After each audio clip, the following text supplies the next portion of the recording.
നാട്ടുമ്പുറങ്ങളിലൊക്കെ യഥേഷ്ടം മയിലുകളെ കാണാൻ തുടങ്ങിയിട്ടുണ്ട്. എന്തോരാനന്ദ! പീലി വിടർത്തിയാലോ കണ്ണെടുക്കാൻ കഴിയില്ല.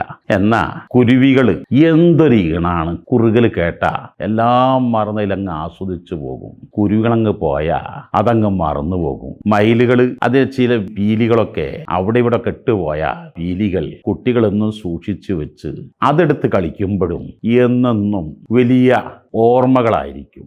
എന്ന പോലെ ഏത് ജീവിതങ്ങളിലും ഭർത്താവ് മരിക്കാൻ, ഭാര്യ മരിക്കാൻ, എന്നാലും ഭർത്താവിൻ്റെ ചില ഓർമ്മകൾ ഭാര്യയുടെ മനസ്സുകളിൽ, കുട്ടികളുടേത് ഉപ്പ ഉമ്മമാരിൽ, അങ്ങനെ ഓരോരുത്തരും ഞാൻ എൻ്റെ ഓർമ്മക്ക് ഞാൻ എന്ത് ചെയ്തു എന്നാലോചിച്ച് ഞാനൊരിക്കലും കുരുവി പോലെ ആവരുത്, മയിൽപീലിയെ പോലെ പലയിടത്തും വിട്ട് പലരും അത് മറക്കാതെ ഓർത്തിരിക്കണമെന്ന ചിന്തയോടുകൂടെ നമ്മുടെ വാക്കുകളിലും പ്രവർത്തനങ്ങളിലും ചിന്തകളിലെല്ലാം നിറഞ്ഞിരിക്കുക.